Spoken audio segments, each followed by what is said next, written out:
ఈరోజు వీడియోలో నెత్తళ్ళతో ఫ్రై తయారు చేసుకోవడం చూద్దాం. Hi friends, welcome back to 5 star rating kitchen. ఇక్కడ నేను 1 కేజీ వరకు నెత్తళ్ళు తీసుకున్నాను. ఈ నెత్తళ్ళకి పైన బొర్ర ఇంకా తోక రెండు తీసేసుకోవాలి. కొంచెం పొలుసులాగా ఉంటుంది, దాన్ని కూడా తీసేసుకోండి.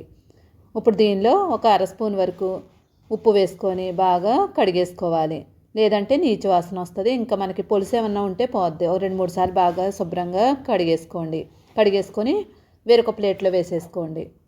ఇప్పుడు దీంట్లో 1 స్పూను అల్లం వెల్లుల్లి పేస్ట్ వేసుకోండి. తర్వాత ధనియాల పొడి 2 స్పూన్లు వేసుకోవాలి. గరం మసాలా పొడి 1 స్పూన్ వేసుకోండి. జీలకర్ర 1 స్పూన్ వేసుకోండి. జీలకర్ర పొడిని రుచికి తగినట్లుగా ఉప్పు వేసుకోండి. 2 స్పూన్లు కారం వేసుకోండి. కారం ఎక్కువ వేసుకుంటే టేస్ట్ తినేటప్పుడు కారంగా ఉంటుంది. 2 స్పూన్లు కార్న్ఫ్లవర్ వేసుకోవాలి. అరచెక్క నిమ్మరసం పిండేసుకొని ఇప్పుడు మొత్తం అంతా బాగా కలిసేలాగా కలిపేసుకోండి. కేజీకి అరచెక్క అయితే సరిపోద్ది నిమ్మరసం. ఇప్పుడు మొత్తం మసాలాలన్నీ కూడా బాగా పట్టేలాగా కలిపేసుకోండి. అయితే చిన్న చేపలు కదా, చేతికి ముళ్ళు గుచ్చుకుంటే జాగ్రత్తగా కలుపుకోవాలి.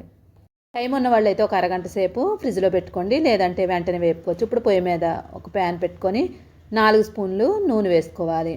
1 రెమ్మ కరివేపాకు వేసుకోండి. కావాలనుకున్న వాళ్ళు డీప్ ఫ్రై కూడా చేసుకోవచ్చు, కానీ మరీ ఎక్కువ నూనె అయితే వేసుకోని అవసరం లేదు, అలానే వేగిపోతాయి జాగ్రత్తగా వేపుకున్నట్లయితే. ఇప్పుడు ఈ నెత్తళ్ళన్నీ కూడా మసాలా పెట్టినవి ఒక్కొక్కటిగా వేసేసుకోండి. ఒకదాని మీద ఒకటి ఉన్నా కానీ మనకి వేగిపోతాయి, ఏం పర్వాలేదు. మీడియం ఫ్లేమ్ మీద పెట్టుకొని వేయించుకోవాలి. వెంటనే కదిపితే మాత్రం ముక్కలు అయిపోద్ది. అడుగు భాగం అంతా మనకి కొంచెం కలర్ మారిన తర్వాత అప్పుడు తిప్పుకోవాలి. అది కూడా మనం చివరి నుంచి ఇలాగా కింద నుంచి తిప్పుకుంటూ ఉండాలి. మధ్యలో ఇలా పెట్టేసుకొని తిప్పుకున్నట్లయితే మనకి ముక్కలు కింద అయిపోద్ది. నెత్తళ్ళు చాలా జాగ్రత్తగా ఫ్రై చేసుకోవాలి. అడుగు భాగం నుంచి తిప్పుకుంటూ కలుపుకొని మనం ఫ్రై చేసుకున్నట్లయితే చక్కగా విడివిడిగా వచ్చేస్తాయి మనకి చేపలన్నీ కూడా. చూడండి, ఒకదాని మీద ఒకటి ఉన్నా కానీ వేయించుకున్న తర్వాత ఒకదానికోటి విడిగా అయిపోతాయి.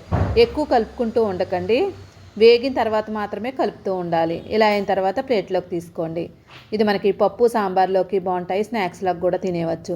వీడియో నచ్చితే తప్పకుండా లైక్ చేయండి. ఇలాంటి సెపరేట్గా ఉండే నాన్ వెజ్ రెసిపీ కోసం 5 స్టార్ రేటింగ్ కిచెన్ని సబ్స్క్రైబ్ చేసుకోండి. Thank you.